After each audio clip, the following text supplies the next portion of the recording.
பார்க்குறது, தொடுறது, கேட்குறது எல்லாமே ஒரே விஷயந்தான். ஃப்ரீக்குவென்சி. சூரியனோட வெளிச்சம் ஒரு ஃப்ரீக்குவென்சி. நம்ம இதயத்தோட துடிப்பு ஒரு ஃப்ரீக்குவென்சி. நம்ம பேசுகிற வார்த்தை கூட ஒரு ஃப்ரீக்குவென்சி தான். இந்த பிரபஞ்சமே ஒரு பெரிய காஸ்மிக் ஆர்கெஸ்ட்ரா மாதிரி எல்லாமே ஒரு ரிதமிக் பேட்டர்னில் அழகாக ஓடிட்டு இருக்கு. குவாண்டம் ஃபிசிக்ஸில் ஸ்ட்ரிங் தியரின்னு ஒன்று இருக்குது. அது என்ன சொல்லுதுன்னா, இந்த உலகத்தில் இருக்கிற ஒவ்வொரு சப் அட்டாமிக் பார்ட்டிகளும் ஒரு சின்ன வயலின் ஸ்ட்ரிங் மாதிரி வைப்ரேட் ஆகிட்டு இருக்கு.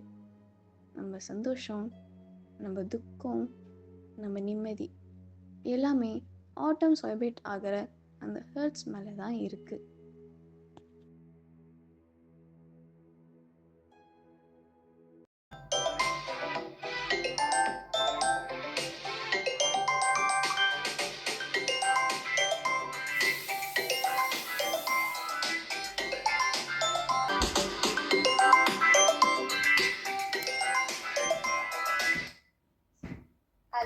ஹலோ. என்னடி ப்ராஜெக்ட் டாபிக்லாம் செலக்ட் பண்ணிட்டீங்களா? பண்ணிட்டேன்டி. ஃப்ரீக்வன்சி பற்றி தான் பண்ணிட்டு இருக்கேன். ஃப்ரீக்வன்சி அப்படின்னா? அதுவா, ஃப்ரீக்வன்சினா இந்த உலகத்தில் நான் இருக்கிற எல்லா விஷயத்துக்கும் ஒரு ஃப்ரீக்வன்சி இருக்குடி. சரி, ஏதோ சொல்றீங்க. ஓகே, உனக்கு அதெல்லாம் புரியாது. நீ வை, நான் அப்புறம் பண்ணுறேன். ஓகே, பாய். என்ன நடக்குதுன்னு புரியலையா? இதை கேளுங்க. நம்ம உடம்பு, நம்ம மூளை, இது எல்லாமே ஒரு குறிப்பிட்ட ஃப்ரீக்வன்சியில் வைப்ரேட் ஆகுது.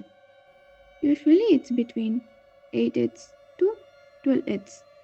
இதுதான் நம்ம பீஸ் ஃப்ரீக்வன்சி. இதை ஆல்பா வேவ்ஸ்னு சொல்லுவாங்க. ஆனால் நம்ம கையில் இருக்க இந்த சிறுசு இது கிரியேட் பண்ணுற ஹை ஸ்பீட் வேவ்ஸ் நம்ம மூளையோட நேச்சுரல் ரிதமை ட்ரவுன் அவுட் பண்ணுது, அதாவது முழுகடிக்க செஞ்சிடுது.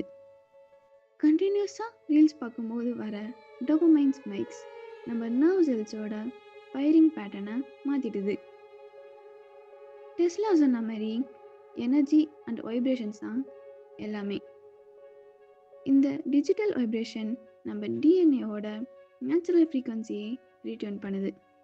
அதனால தான் பக்கத்தில் இருக்கிற மனுஷங்களை விட கையில் இருக்க டேட்டா மேலே நமக்கு connection அதிகமாகிடுது. This is not just a signal, it's a biological interference. Quantum ஃபிசிக்ஸில் என்டாங்கிள்மெண்ட்னு சொல்லுவாங்க. அதாவது ரெண்டு பார்ட்டிகல்ஸும் கனெக்ட் ஆகிட்டா ஒன்று எப்படி ரியாக்ட் பண்ணுதோ அதே மாதிரி தான் இன்னொன்று ரியாக்ட் பண்ணும். இப்போ நம்ம மூளை இந்த அல்கரிதம் கூட என்டாங்கிள் ஆகிடுச்சு. ஃபோனில் இருக்கிற பிக்சல்ஸ் எவ்வளோ ஃபாஸ்ட்டாக மாறுதோ அதே மாதிரி நம்ம பிரெயின் ஆட்டம்ஸும் அதே ஸ்பீடுக்கு ஸ்ட்ரெஸ் ஆகுது. We are no longer observing the screen. We are becoming the screen. My brain is no longer mine. It's entangled with this algorithm. இந்த 10 நிமிஷம் உங்கள் மூளை என்ன ஃப்ரீக்வன்சியில் இருந்துச்சுன்னு யோசிச்சிங்களா? ஹியூமன் கனெக்ஷன்னு சொல்கிறது வெறும் ஹாயோ பாயோ இல்லை.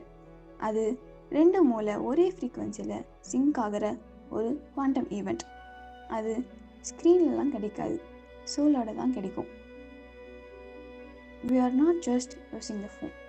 We are being returned by it. Be conscious of what you are doing.